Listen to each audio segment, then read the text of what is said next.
Good evening, all. Welcome to the Bible Hour.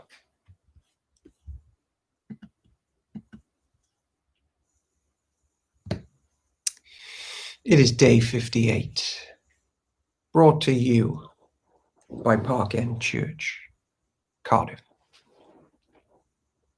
where we read the Bible for an hour. Good evening, Park End admin. How do I sound? Neil in the house, my brother, in more ways than one now, if you know what I mean. Bible's at the ready, 2 Chronicles 23, verse 6. All right, let's get it ready then. Here we go. Yeah, okay, do that.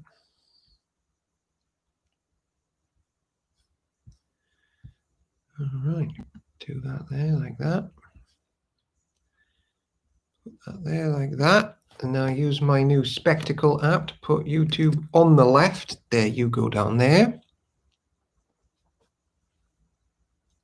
Sam Whittington in the house. Good to see you.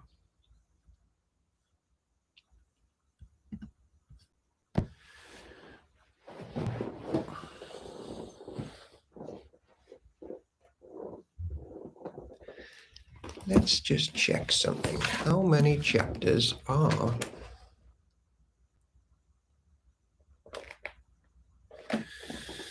Okay. Will we make Ezra tonight? Will we make it to Ezra? We will see. Lighting looks great, says Neil.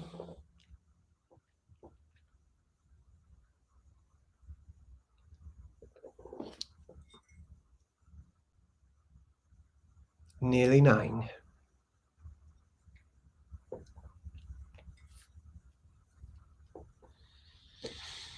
So the current lighting, Neil, is white balance. Auto is off. It's all the way down the bottom except for about 1 millimeter. Autofocus is off. I'm 9. Evening all. Sue Roberts.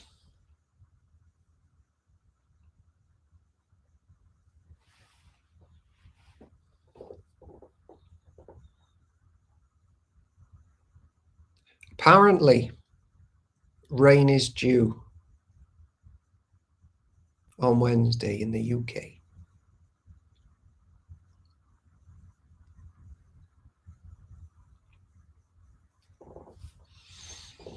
Homeschooling with 2 dogs. Not easy when it rains. Sam Whittington, rubbish. Sue Roberts, 9, being North Welsh for grandmother. And that's what the children call me. 9. Tadgi.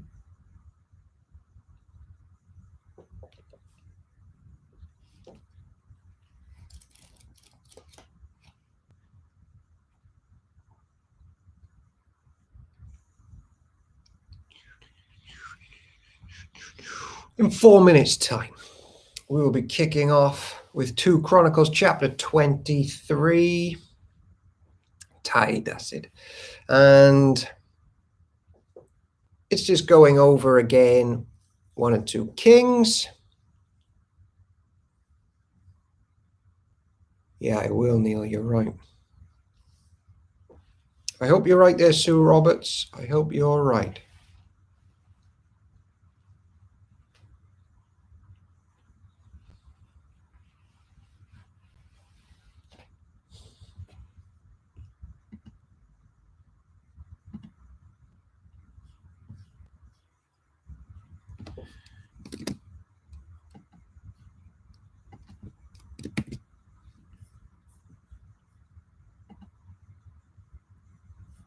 Showers, they say.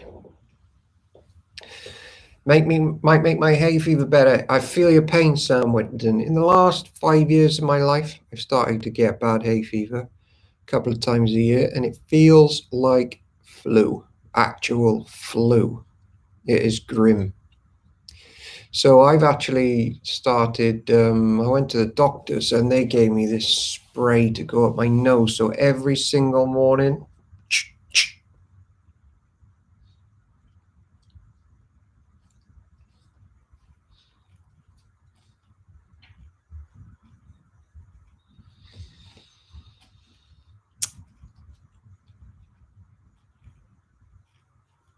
Brazil nut to the ready. Did you see Janet's piece on the fruits of the spirit? Not yet. But is it fruits or fruit? Is it sheeps or sheep? Yeah, tablets, that's the way forward as well. Tablets, sprays, rain.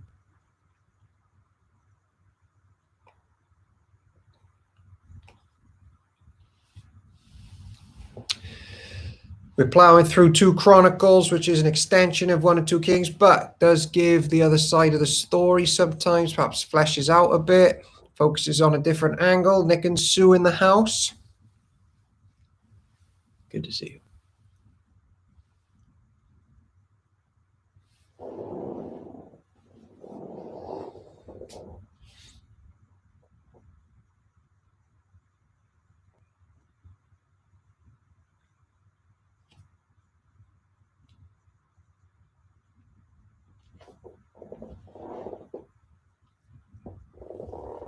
Good evening, Petty Bar. Welcome on in. And welcome on in if you're new to the Bible Hour. We just read the Bible. I got that, Sue Roberts. Yeah.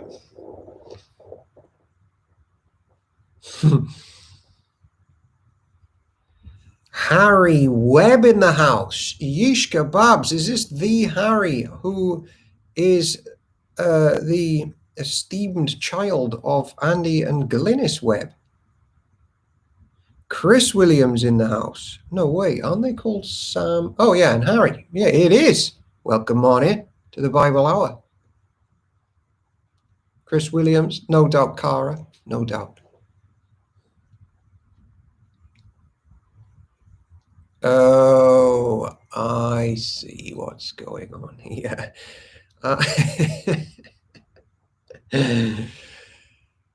I see what's going on here. What is the Webb's boy then if it's not Harry and Sam? I thought it was Sam and Harry. Yeah, I get who Harry Webb is.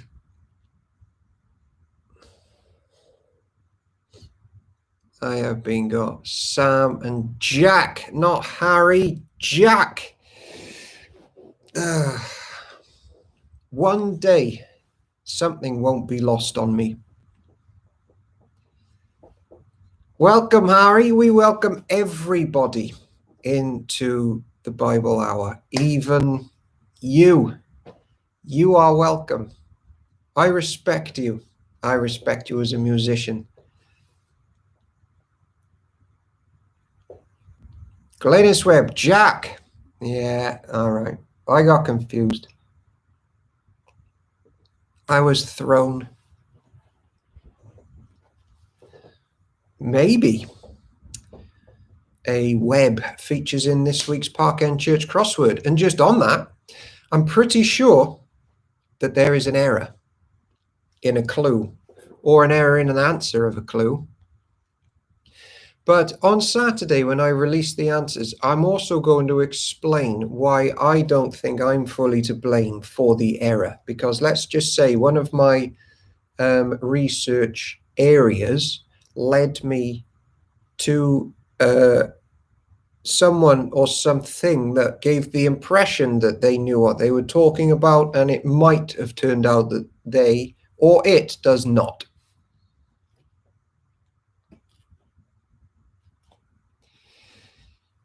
Harry Webb.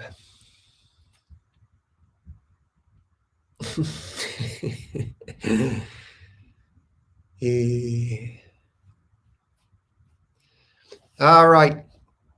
let's jump on in. We're focusing on Jesus and church life, keeping the main things here in Bible Hour. It's day 58. We got 2 days left before we hit Revelation. Links below if you want to jump into more about why we're doing what we're doing here. This is the word of the Lord. Thanks be to God. The Presbyterian Church is full of people who talk as if they know what they're talking about, isn't it? Yeah, that's why I'm here. Verse 6. Remember, only the priests and Levites on duty may enter the temple of the Lord, for they are set apart as holy. The rest of the people must obey the Lord's instructions and stay outside 6 feet apart. You Levites form a bodyguard around the king and keep your weapons in hand. Kill anyone who tries to enter the temple. Stay with the king wherever he goes. So the Levites and all the people of Judah did everything as Jehoiada the priest ordered. The commanders took charge of the men reporting for duty that Sabbath, as well as those who were going off duty. Jehoiada the priest did not let anyone go home after their shift ended.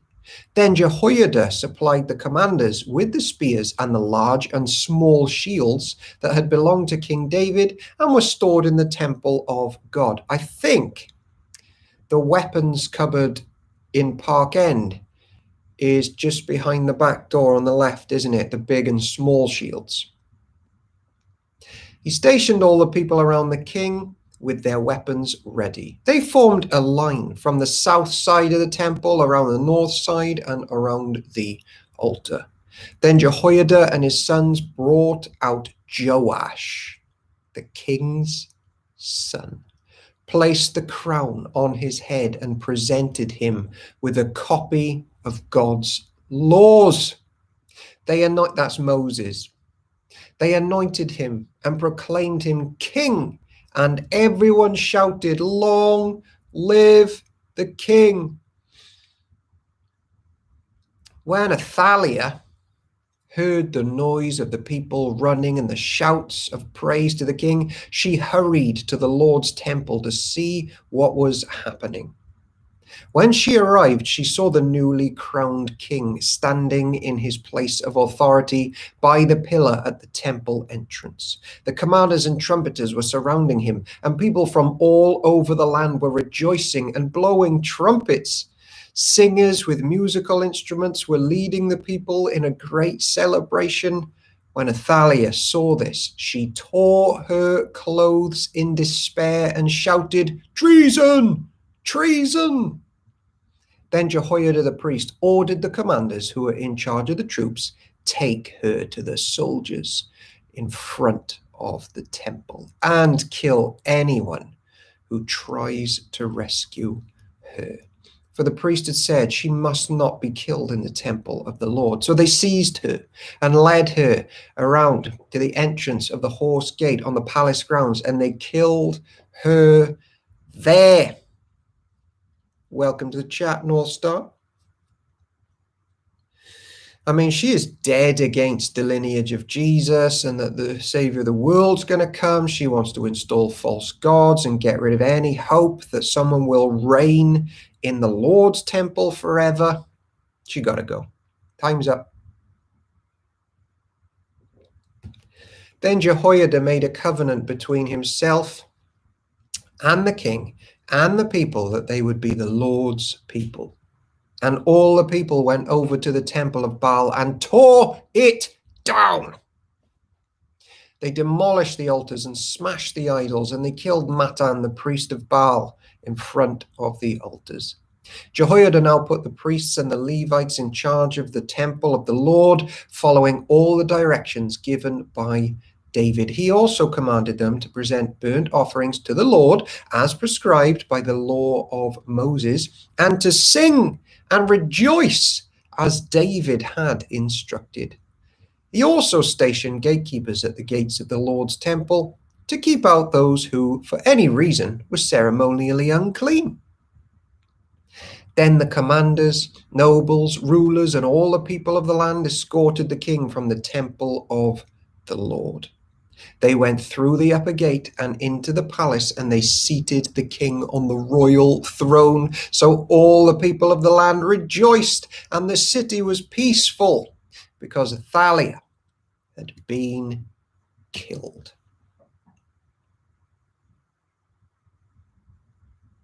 2 Chronicles chapter 24. Joash repairs the temple. Joash was 7 years old when he became king, and he reigned in Jerusalem 40 years. His mother was Zibiah from Beersheba. Joash did what was pleasing in the Lord's sight throughout the lifetime of Jehoiada the priest. Jehoiada chose 2 wives for Joash, and he had sons and daughters. At one point, Joash decided to repair and restore the temple of the Lord. He summoned the priests and Levites and gave them these instructions.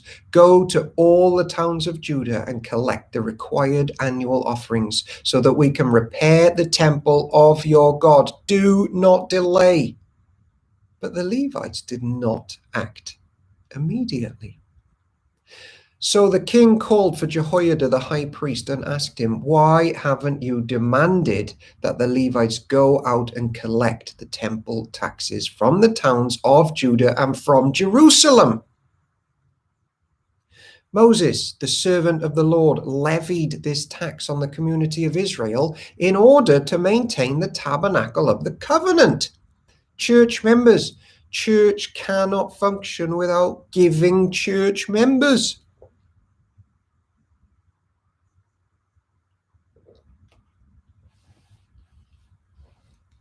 Pastors cannot buy Ferraris without your giving. Over the years, the followers of wicked Athaliah had broken into the temple of God, and they had used all the dedicated things from the temple of the Lord to worship the images of Baal. So now the king ordered a chest to be made and set outside the gate leading to the temple of the Lord. Then a proclamation was sent throughout Judah and Jerusalem, telling the people to bring to the Lord the tax that Moses, the servant of God, had required of the Israelites in the wilderness. This pleased all the leaders and the people, and they gladly brought their money and filled the chest with it. Just on giving, Old Testament, they would give a tithe. New Testament, there's nothing about giving tithes. Nothing tells the new church, remember, there's no law that they have to give a tithe. What you do find in the church, though, they have cheerful givers who understand that there is no greater cause than church gospel work. So we might be giving to other causes, but really the biggest problems of planet Earth are not poverty and starvation and stuff. The real problem is sin, and only the work of the gospel church can bring a message to solve that one. And good churches then also think about helping starvation and poverty and things like that as well. But I would encourage you all to be cheerful givers, whatever that looks like in your life, to give the Lord's money back to him and support your local churches, because it is really the Lord's money, and anything we ever earn, it's just from the talents and gifts or the opportunities that the Lord has given us. So I would encourage being a cheerful giver. And actually, people who give are pretty much always the happiest people compared to people that take. That's the general principle of giving in the New Testament. Believe in the cause, give cheerfully, have an open hand to anything. You might find that means 10% is a bare minimum of what you get. And, if you find that you've never got any money to give to church, it's like maybe you shouldn't have a 75-inch TV in every room with all of the Sky channels filtering into every member of your channel and a Ferrari on the driveway. You might find that you might have a few bits and bobs left over for church if you ease up on that stuff a bit. And that's basically the general principle of giving in the New Testament. And churches give to each other and all sorts of things. It's great stuff. They give meals, and it's a lovely picture of equality in heaven on earth. Whenever the chest became full, the Levites would carry it to the king's official. Oh, and don't forget, though, on that, the final thing on giving is, I just remembered, the little widow that presents just one little coin. That's all I've got. That's all I can give. And the Lord's like, yes, that is the best thing anyone's ever done for me.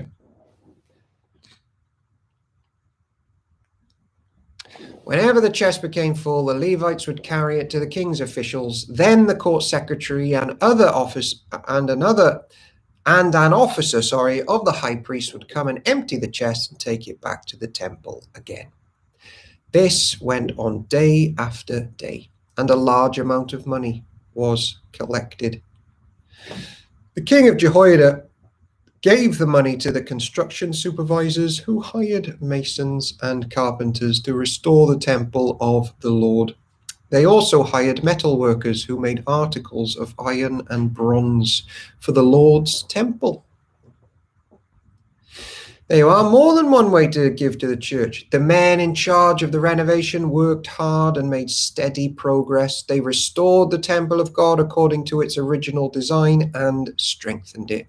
When all the repairs were finished, they brought the remaining money to the king and Jehoiada. It was used to make various articles for the temple of the Lord, articles for worship, services, for burnt offerings, including ladles and other articles made of gold and silver.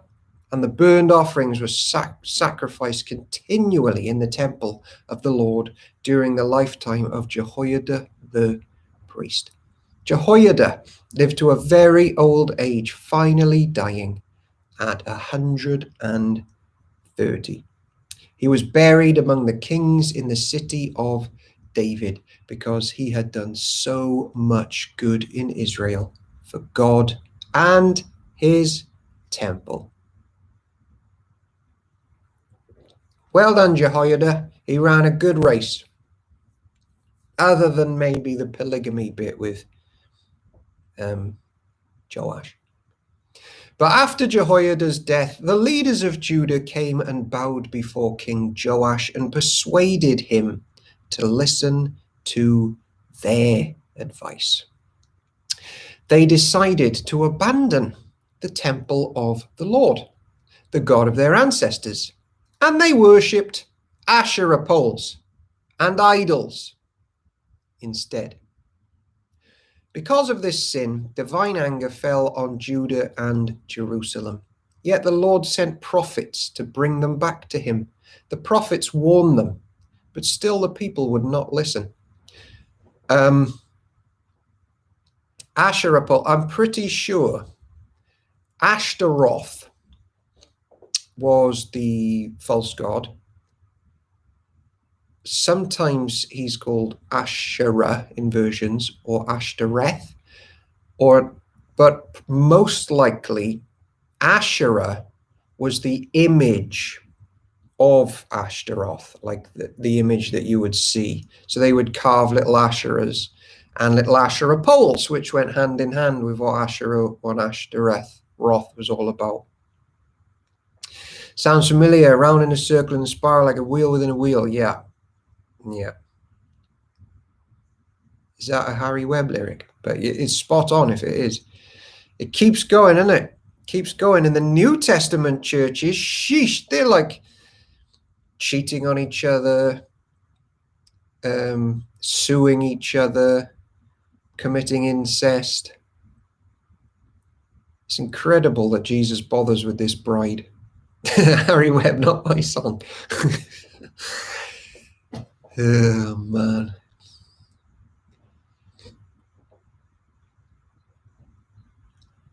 Right. Windows of your mind. Windmills. He stood before the people and said, this is what God says. Why do you... Oh, sorry. Verse 20. Then the Spirit of God came upon Zechariah, son of Jehoiada, the priest. He stood before the people and said, this is what God says. Why do you disobey the Lord's commands and keep yourselves from prospering. You have abandoned the Lord, and now he has abandoned you." Then the leaders plotted to kill Zechariah, and King Joash ordered that they stone him to death in the courtyard of the Lord's temple. That was how King Joash repaid Jehoiada for his loyalty, by killing his son. Zechariah's last words as he died were, "May the Lord see what they are doing and avenge my death." In the spring of the year, the Aramean army marched against Joash. They invaded Judah and Jerusalem and killed all the leaders of the nation. Then they sent all the plunder back to their king in Damascus. Although the Arameans attacked with only a small army, the Lord helped them conquer the much larger army of Judah. The people of Judah had abandoned the Lord, the God of their ancestors, so judgment was carried out against Joash. The Arameans withdrew, leaving Joash severely wounded, but his own officials plotted to kill him for murdering the son of Jehoiada, the priest. They assassinated him as he lay in bed. Then he was buried in the city of David, but not in the royal cemetery. The assassins were Josachar, the son of an Ammonite woman named Shimeath, and Jehozabad, the son of a Moabite woman named Shomer. The account of the sons of Joash, the prophecies about him, and the record of his restoration of the temple of God are written in the commentary on the book of the Kings. His son Amaziah became the next king.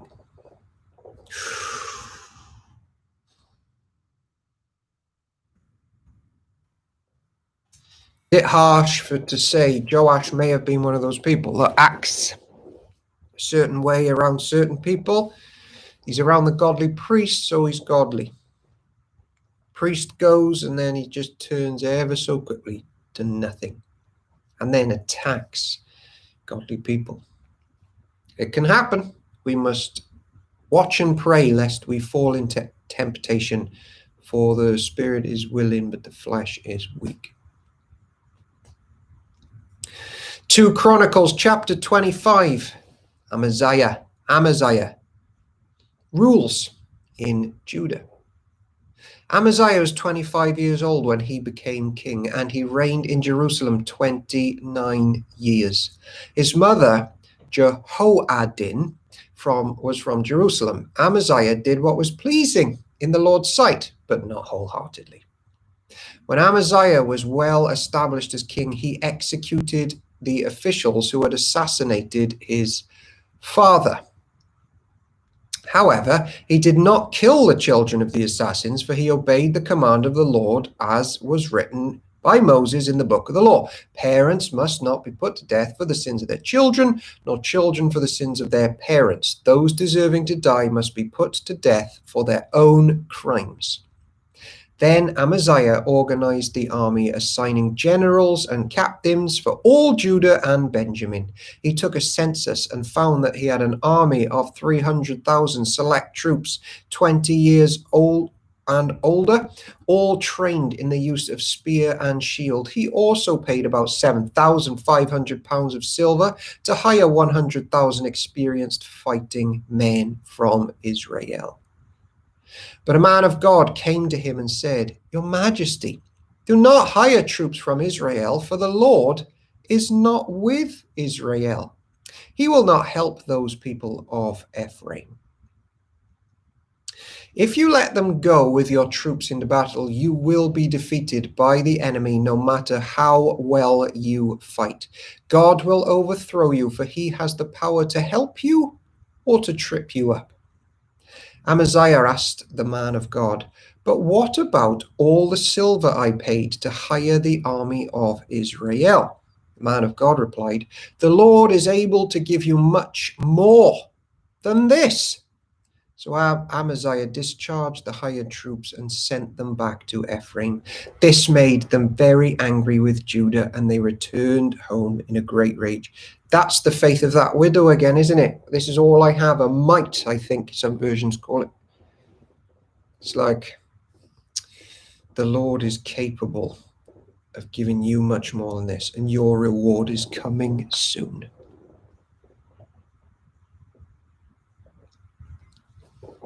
This made them very angry with Judah, and they returned home in a rage.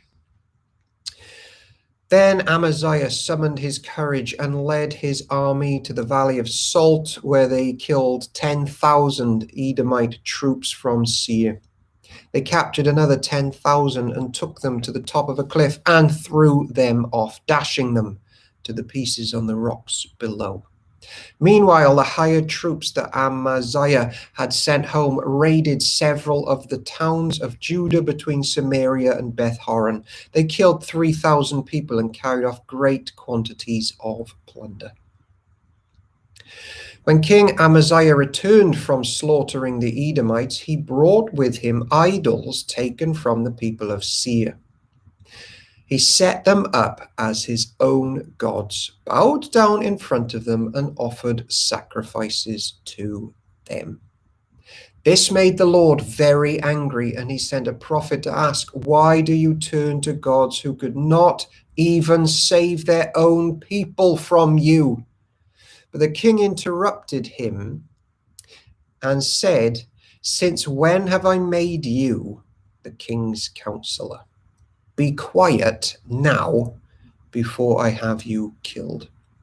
So the prophet stopped with this warning. "I know that God has determined to destroy you because you have done this and have refused to accept my counsel." After consulting with his advisors, King Amaziah of Judah sent this challenge to Israel's king, Jehoash, the son of Jehoahaz and grandson of Jehu. "Come and meet me in battle." But King Jehoash of Israel replied to King Amaziah of Judah with this story. "Out in the Lebanon mountains, a thistle sent a message to a mighty cedar tree, 'Give your daughter in marriage to my son.' But then a wild animal of Lebanon came by and stepped on the thistle and crushed it. You are saying, 'I have defeated Edom,' and you are very proud of it, but my advice is to stay at home. Why stir up trouble that will only bring disaster on you and the people of Judah?" But Amaziah refused to listen, for God was determined now to destroy him for turning to the gods of Edom. So King Jehoash of Israel mobilized his army against King Amaziah of Judah. The two armies drew up their battle lines at Beth Shemesh in Judah. Judah was routed by the army of Israel, and its army scattered and fled for home. King Jehoash of Israel captured Judah's king, Amaziah, son of Joash and grandson of Ahaziah, at Beth Shemesh. Then he brought him to Jerusalem, where he demolished 600 feet of Jerusalem's wall from the Ephraim gate to the corner gate. He carried off all the gold and silver and all the articles from the temple of God that had been there in the care of Obed-Edom. He also seized the treasures of the royal palace along with hostages and then returned to Samaria. King Amaziah of Judah lived for 15 years after the death of King Jehoash of Israel. The rest of the events of Amaziah's reign, from beginning to end, are recorded in the book of the kings of Judah and Israel. After Amaziah turned away from the Lord, there was a conspiracy against his life in Jerusalem, and he fled to Lachish. But his enemies sent assassins after him, and they killed him there. They brought his body back on a horse, and he was buried with his ancestors in the city of David.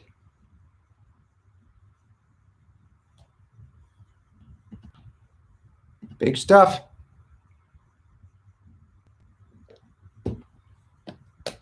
sad stuff, divisive stuff. All right, Uzziah, remind us about your story. 2 Chronicles chapter 20. Oh, it is the halfway mark. Bible Hour gang, please take 38 seconds. Maybe go and eat a plum. Maybe go and take some mistletoe and wine. Maybe listen to some children singing Christian rhymes. You've got 35 seconds.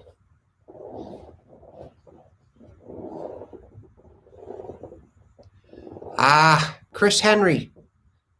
I think I just realized something. See this line here? This lighting shadow here? That is the new microphone where I keep it now. So that is the light. That's the dark thing you were talking to me about today. Look, there it is. That's the new mic stand, because the old mic was there. The new mic is here. Look, I'll give you a peek.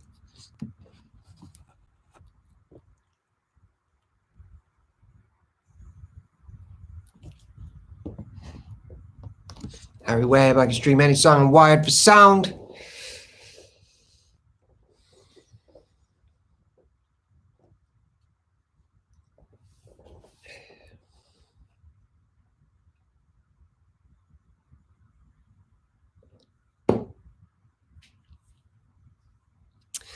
I've used one like that, Mike. Red's audio mic. Here we go. 2 Chronicles, chapter 26. Uzziah rules in Judah. All the people of Judah had crowned Amaziah's 16-year-old son, Uzziah, as king in place of his father. After his father's death, Uzziah rebuilt the town of Elath and restored it to Judah. You know the famous prophets now knocking about at this time. In the year that King Uzziah died, excuse me, Uzziah was 16 years old when he became king, and he reigned in Jerusalem 52 years. His mother was Jechaliah from Jerusalem. He did what was pleasing in the Lord's sight, just as his father Amaziah had done. Uzziah sought God during the days of Zechariah, who taught him to fear God. As long as the king sought guidance from the Lord, God gave him success. Obviously, that's church. That's what happens. Uzziah declared war on the Philistines and broke down the walls of Gath, Jabneh, and Ashdod. Then he built new towns in the Ashdod area and in other parts of Philistia. God helped him in his wars against the Philistines, his battles with the Arabs of Gur, and his wars with the Meunites. The Meunites paid annual tribute to him, and his fame spread even to Egypt, for he had become very powerful. Uzziah built fortified towers in Jerusalem at the corner gate, at the valley gate, and at the angle in the wall. He also constructed forts in the wilderness and dug many water cisterns because he kept great herds of livestock in the foothills of Judah. I think that was my dog outside the window. Did you hear that? Listening into Bible Hour. He was also a man who loved the soil. Andy Webb, a man who loves the soil. He had many workers who cared for his farms and vineyards, both on the hillsides and in the fertile valleys. Uzziah had an army of well-trained warriors. This is Andy Webb, ready to march into battle unit by unit. Yeah, that's his junior church lot. This army had been mustered and organized by Jeiel, the secretary of the army, and his assistant, Maaseiah. They were under the direction of Hananiah, one of the king's officials. These regiments of mighty warriors were commanded by 2,600 clan leaders. The army consisted of 307,500 men, all elite troops. They were prepared to assist the king against any enemy. Uzziah provided the entire army with shields, spears, helmets, coats of mail, bows, and sling stones. And he built structures on the walls of Jerusalem designed by experts to protect those who shot arrows and hurled large stones from the towers and the corners of the wall. His fame spread far and wide, for the Lord gave him marvelous help, and he became very powerful.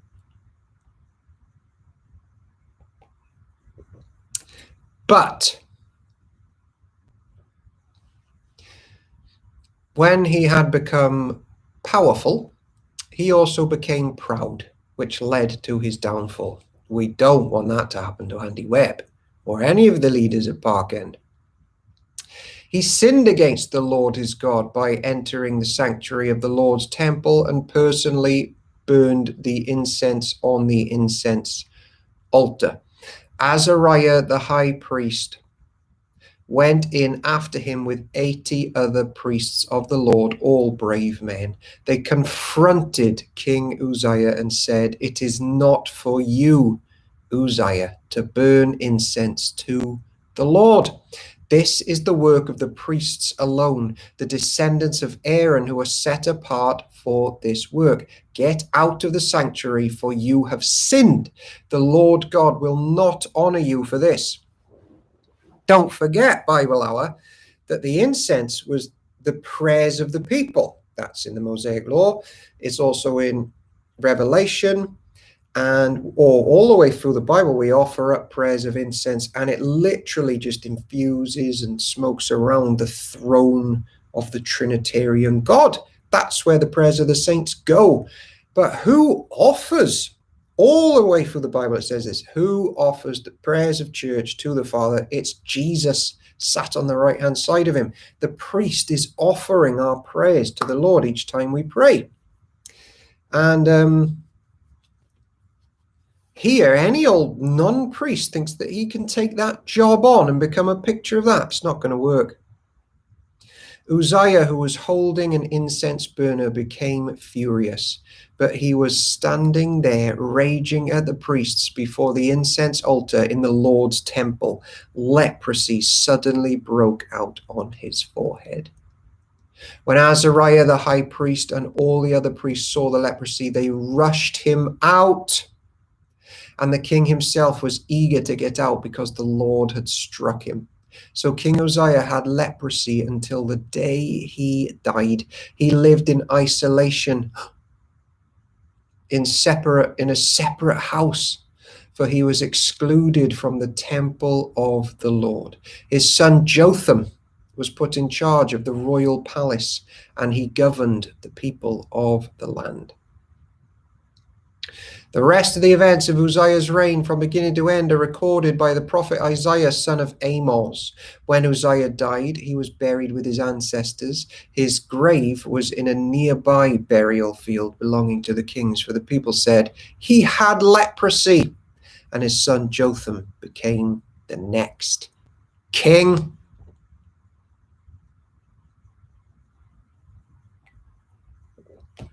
Hopefully, when we get back to church, Bible Hour lot will be just shouting out at me as I'm preaching, "He can't do that," or I'll say something about an Old Testament person who tried to do the role of a priest who wasn't from the line of Aaron or a Levite, and you'll all be going, "He can't do that." Yep. Honestly, I don't believe you can properly understand the work of Jesus or church, New Testament church, without Moses and the law. Just brings it all alive. The feasts, the pictures, the temple, the lighting, the bread, the furniture, which was older than the temple itself. Yeesh. the great high priest with the oil who unites all the people together in Psalm 133. Please, can we have incense? We'll chat about that, Richard. We'll chat about that. Okay, I know I won't. Yeah, we'll move on there. We'll move on there. I want to get into that but we'll move on. Jotham was 25 years old when he became king, and he reigned in Jerusalem 16 years. His mother was Jerusha, the daughter of Zadok. Jotham did what was pleasing in the Lord's sight. He did everything his father Uzziah had done, except Jotham did not sin by entering the temple of the Lord, but the people continued in their corrupt ways. Jotham rebuilt the upper gate of the temple of the Lord. He also did extensive rebuilding on the wall at the hill of Ophel. He built towns in the hill country of Judah and constructed fortresses and towers in the wooded areas. Jotham went to war against the Ammonites and conquered them. Over the next 3 years, he received from them the annual tribute of 7,500 pounds of silver, 50,000 bushels of wheat, and 50,000 bushels of barley.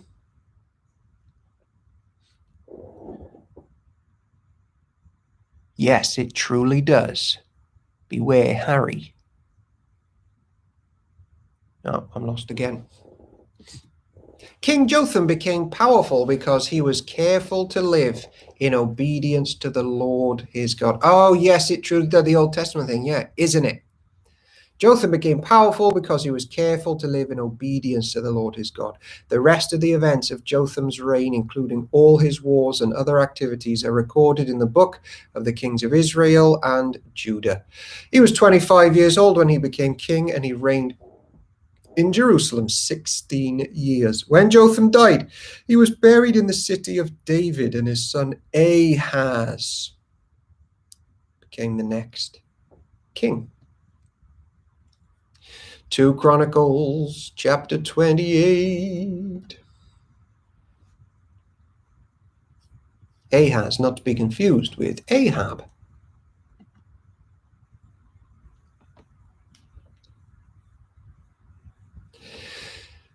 Ahaz rules in Judah. Ahaz was 20 years old when he became king, and he reigned in Jerusalem 16 years. Hey, Andy Christophides in the house. I left you a voicemail a few days ago, Andy. Good to have you with us. Hey, he's well. Good. There were rumors that you weren't. Ahaz was 20 years old when he became king, and he reigned in Jerusalem 16 years. He did not do what was pleasing in the sight of the Lord, as his ancestor David had done. Sometimes parents just give birth to people who hate Jesus. Sometimes people who hate Jesus give birth to people that end up loving Jesus. I think there's only so much you can do. Instead, he followed the example of the kings of Israel. He cast metal images for the worship of Baal. Isn't that tragic? We've seen this before in Kings. In order to be evil by this stage in the ancient church life, you follow the example of the kings of Israel. You don't even need to look outside anymore. The rot is in. He offered sacrifices in the valley of Ben Hinnom, even sacrificing his own sons in the fire. In this way, he followed the detestable practices of the pagan nations the Lord had driven out from the land ahead of the Israelites. He offered sacrifices and burned incense at the pagan shrines and on the hills and under every green tree. I'll tell you a phrase that's just struck me. In the last chapter, and it's linked to this now, in the last chapter, Jotham was careful to live the Lord's way, was careful to live in obedience of the Lord. He was careful, and he was better off. And I actually am starting to believe this more than ever, It's hard to live for Jesus sometimes, but it's a lot harder to choose the way of sin. I actually think the yoke and burden of Jesus is much lighter than the path of sin and life without him. That is hard because it is constant let down when you try and serve yourself as your own God. It's constant let down. No one can attain to it. No object can attain to it. It's just judgment. You become bitter. You become selfish, self-centered. You don't give. You don't share your life. Then you get judged by the living God. It's a hard life, which Ahaz has chosen to do in spite of his father being careful to stay godly. Because of this, the Lord his God allowed the king of Aram to defeat Ahaz and to exile large numbers of his people to Damascus. The armies of the king of Israel also defeated Ahaz and inflicted many casualties on his army. In a single day, Pekah, son of Remaliah, Israel's king, killed 120,000 of Judah's troops. All of them experienced warriors, but they had abandoned the Lord and the God of their ancestors. And on that, when we abandon the living God, like the enemy, Satan is like, take this enticing route. But as soon as we do, he like lords it over you, traps you, weighs you down with it, and shackles you with that sin. And this life of guilt just comes in. And it is worth being careful to be obedient to God, because you don't have that life of a guilty conscience. Church life all the way, baby. Church life. Then Zikri, a warrior from Ephraim, killed Maasir, the king's son, Azrikam, the king's palace commander, and Elkanah, the king's second in command. The armies of Israel captured 200,000 women and children from Judah and seized tremendous amounts of plunder, which they took back to Samaria. But a prophet, and by the way, the last thing on this, and I know I'm going on a bit, and I'll stop after this and we'll just blitz it through to Revelation for the next 15 minutes. But don't think I'm being naive here. I've been in pastoral ministry for like over a decade. Part of church life longer than that, much longer than that now. I have been hurt, backstabbed, betrayed, attacked physically, verbally. Good things are quickly forgotten. Bad things are always talked about. I know I am not saying that church is this place of Shangri-La where all of our sorrows are immediately ended. Often church actually hurts more than any other place.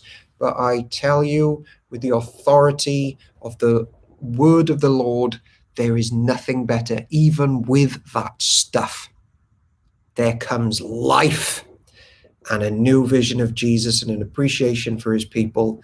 And it's like, who gives a monkeys if people say bad things about me and hurt me?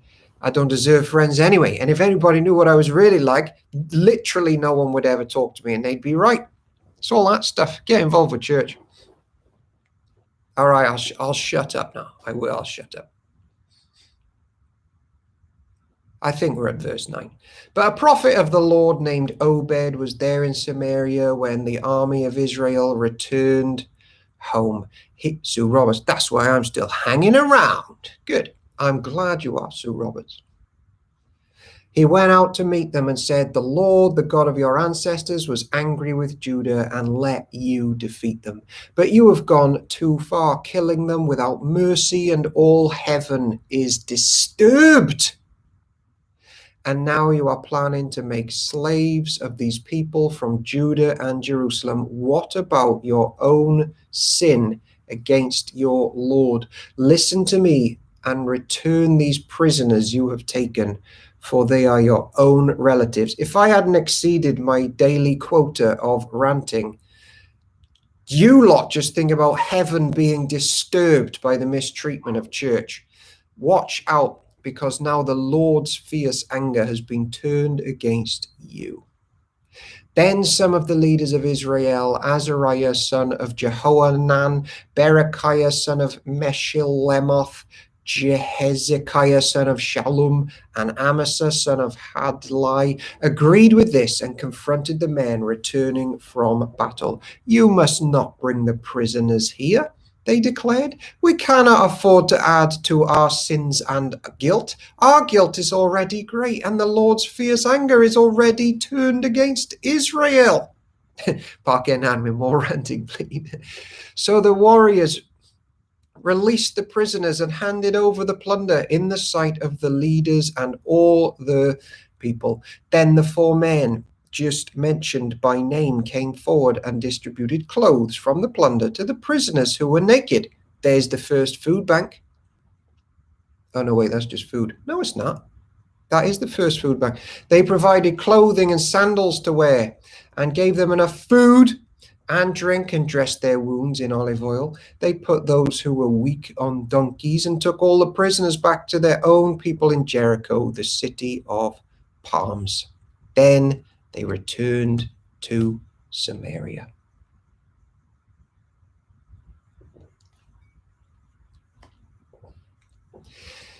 Who was it that said, "He who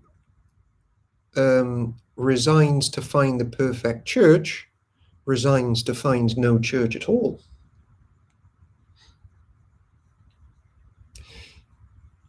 Okay, so Ahaz closes the temple.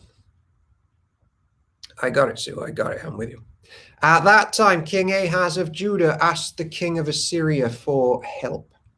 The armies of Edom had again invaded Judah and taken captives, and the Philistines had raided towns located in the foothills of Judah and in the Negev of Judah. They already captured and occupied Beth Shemesh, Aijalon, Gederoth, Soko with its villages, Timnah with its villages, and Gimzo with its villages. The Lord was humbling Judah because of King Ahaz of Judah, for he had encouraged his people to sin and had been utterly unfaithful to the Lord. So when King Tiglath-Pileser of Assyria arrived, he attacked Ahaz instead of helping him. Ahaz took valuable items from the Lord's temple, the royal palace, and from the homes of his officials, and gave them to the king of Assyria as tribute. But this did not help him. Even during this time of trouble, King Ahaz continued to reject the Lord. He offered sacrifices to the gods of Damascus, who had defeated him. "What are you doing?" For he said, "Since these gods helped the kings of Aram, they will help me too, if I sacrifice to them." But instead, they led to his ruin and the ruin of all Judah. That is the subtext of the entire Bible. Worship the Lord Jesus Christ, be part of his body. He'll lead you to the Father in the power of the Spirit. You'll inherit the whole earth one day. Oh, and should you, by the way, break from that and sacrifice to other gods which are dead, it leads to the ruin of you. The king took the various articles from the temple of God and broke them into pieces. He shut the door of the Lord's temple so that no one could worship there, and he set up altars to pagan gods in every corner of Jerusalem. He made pagan shrines in all the towns of Judah for offering sacrifices to other gods. In this way, he aroused the anger of the Lord, the God of his ancestors. The rest of the events of King Ahaz's reign and everything he did from beginning to end are recorded in the book of the kings of Judah and Israel. When Ahaz died, he was buried in Jerusalem, but not in the royal cemetery of the kings of Judah. Then his son Hezekiah became king. Okay. All right, we know this. We know it. Good things maybe are coming. If nothing else from Bible Hour, the Bible Hour generation are like going to return to church, and like whatever future generations or whatever past generations have done with the living God, we don't care about that anymore. We will serve the Lord in our generation. We will be like Hezekiah as opposed to Ahaz. Ooh, spoiler. Hezekiah was 25 years old when he became king of Judah, and he reigned in Jerusalem 29 years. His mother was Abijah, the daughter of Zechariah. He did what was pleasing in the Lord's sight, just as his father, just as his ancestor David had done. In the very first month of the first year of his reign, Hezekiah reopened the doors of the temple of the Lord and repaired them. He summoned the priests and Levites to meet him in the courtyard east of the temple. He said to them, "Listen to me, you Levites. Purify yourselves and purify the temple of the Lord, the God of your ancestors. Remove all the defiled things from the sanctuary. Our ancestors were unfaithful and did what was evil in the sight of the Lord our God. They abandoned the Lord and his dwelling place. They turned their backs on him. They also shut the doors of the temple entry's room, and they snuffed out the lamps." Moses would turn in his grave, or that cave. They stopped burning incense and presented burnt offerings at the sanctuary of the God of Israel. That is why the Lord's anger has fallen upon Judah and Jerusalem. He has made them an object of dread, horror, ridicule, as you can see with your own eyes. Because of this, our fathers have been killed in battle, and our sons and daughters and wives have been captured. But now I will make a covenant with the Lord, the God of Israel, so that his fierce anger will turn away from us. My sons, do not neglect your duties any longer. The Lord has chosen you to stand in his presence, to minister to him, and to lead the people in worship and present offerings to him. Then these Levites got right to work. Prayer and work go hand in hand, don't they? Always. Then these Levites got back to work. From the clan of Kohath, Mahath, son of Amasai, and Joel, son of Azariah. From the clan of Merari, Kish, son of Abdi, and Azariah, son of Jehalelel. From the clan of Gershon, Joah, and son of Zimna, and Eden, son of Joah. From the family of Elizaphan, Shimri, and Jehiel. From the family of Asaph, Zechariah, and Mattaniah. From the family of Heman, Jehiel, and Shimi. From the family of Jeduthun, Shemaiah, and Uziel.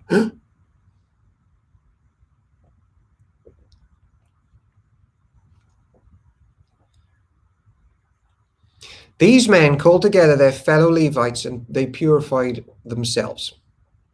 And they all purified themselves.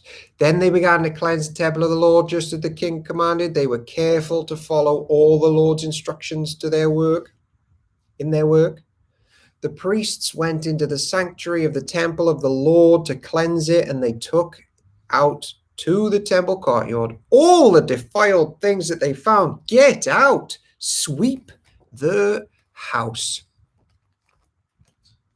Don't you mean? Like, I often do this with sin. Basically, Jesus says, get rid of it, chop it off, pluck it out, get rid of it.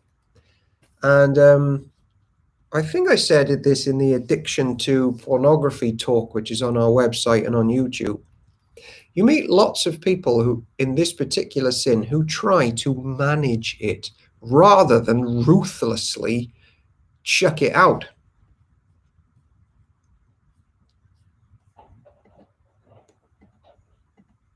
Oh, I had to approve that picture of a broom then, Andy. Yeah, broom it out. And you get people who try to manage the problem and like not go all the way with just getting rid of it, or if needs be, get rid of the internet and then go to the library and use it. Just do something like that. Put an accountability program. Do you know how many people signed up for the accountability program that I put in place in Park End? I'm not telling you, but it wasn't very many.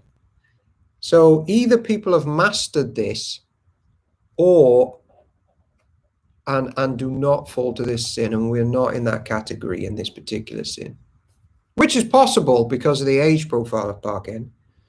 or people are trying to manage it and they're just going to go right back. You don't see sin management in the Bible. You see sin destruction. Kill it.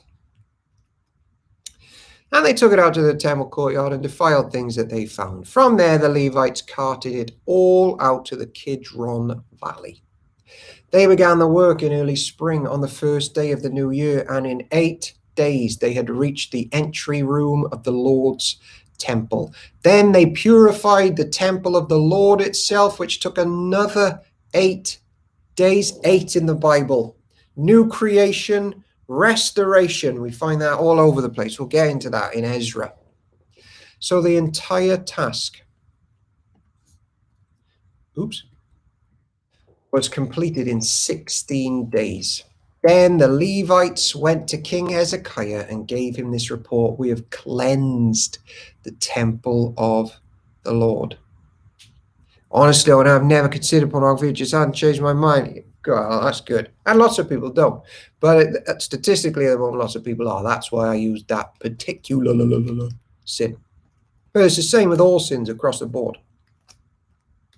We have cleansed the entire temple of the Lord, the altar of burnt offering with all its utensils, and the temple of bread, of presents, and all its utensils.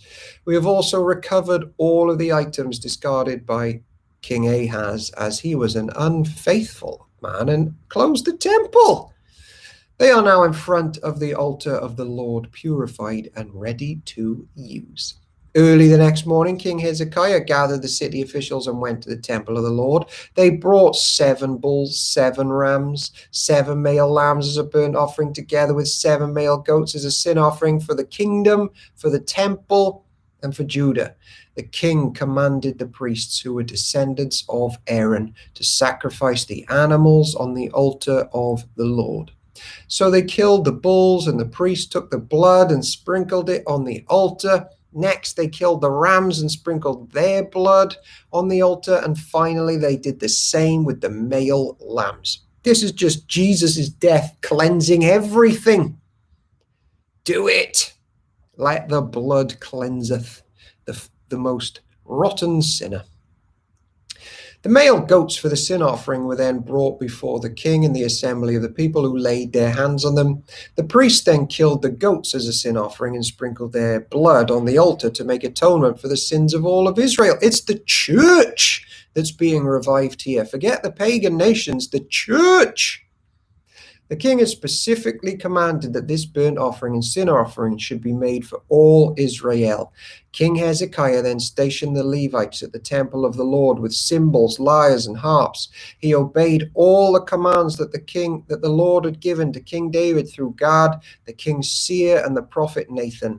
The Levites then took their positions around the temple with the instruments of David, and the priests took their positions with the trumpets. Ladies and gentlemen, the Bible hour is over. It's 22:00. This is the word of the Lord. Thanks be to God. And if that church cleansing teaches us nothing but this, let it teach us this. No Jesus-centered church member listening right now can ever say these words: my sin is too great to be cleansed by the blood of the Lamb. We will see you this time tomorrow. Cheerio for now.